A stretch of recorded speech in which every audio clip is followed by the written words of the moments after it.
Hi everybody, it's Pastor Lillejord from Emmanuel. I hope you're well. Welcome to the Lectionary Bible series. I'm keeping my eye off on the left here. There's this little lizard that has come, and I guess maybe it wants to know what I'm going to say. Hopefully, yep, there it goes.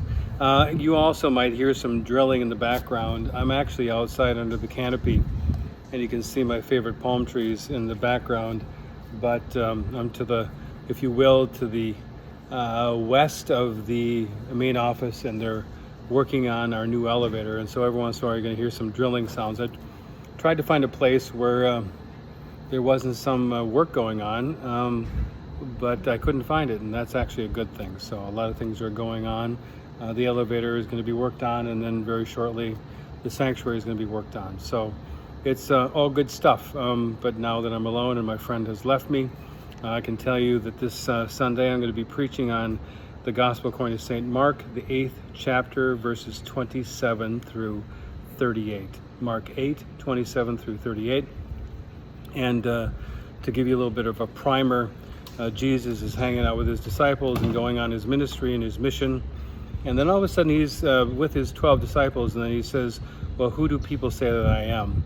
And this was before TMZ, this was before all the gossip magazines, and perhaps, you know, they had no newspapers, of course.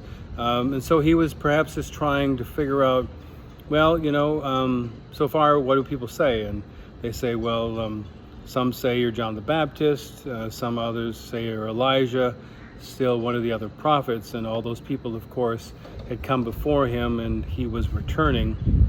And then Jesus looks and says, well, who do you say that I am? And Peter, I always say that Simon Peter is always one, he raises his hand and says, well, you are the Messiah. And then Jesus said, well, don't tell anyone. And of course, you know, you think about the irony of that is that people don't even know who he is. They think he's some prophet come back from the dead. Peter says, well, you are the Messiah, which is the right answer. And Jesus says, well, don't set people straight because I don't want them to know yet. And then Jesus begins to teach them about what he has to go through. And then it's one of the first times, of course, when Peter and the other disciples hear that Jesus is going to suffer and die. And then Peter, coming off this kind of great moment where we're saying you are the Messiah, he says, well, I don't want you to suffer and die. And this is, you know, the most poignant moment when Jesus looks at Peter and says, well, get behind me, Satan, for you are setting your mind not on divine things, but on human things.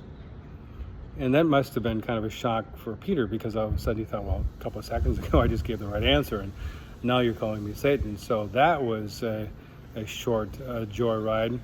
But then he goes on to talk about if you're going to become a follower, you must deny yourself, take up your cross and follow me. If you're going to serve me, then you serve those people that belong to me, which is the least of these. And you have a sacrificial life. So what I want you to think about is I want you to think about those things. That's what I'm going to think about and deliver, hopefully, something that's inspiring and thought-provoking. But we all, I think, because we're disciples, if Jesus were to sit right in front of us and say, well, who am I to you? What would we say? Would we say the right words and say you are the Messiah? But then understand what it means that Jesus suffered and died, that those who pick up the cross and follow are to live a sacrificial life, taking up their cross and following Jesus. And what does that mean? So I want you to think about that. It's certainly not the theology of glory, where all things are wonderful and the road will always rise up to meet you and everything will be downhill and with the wind. And so I want you to think about those things, and I'll see you on Sunday. We worship, of course, at 9 o'clock in the Mooring Line Drive Sanctuary. We have the live service at 10 and the Emmanuel Communities at 11:30. And for those out at the Park Church, they worship at 10. So how we worship here or online, be well, God bless, and see you soon.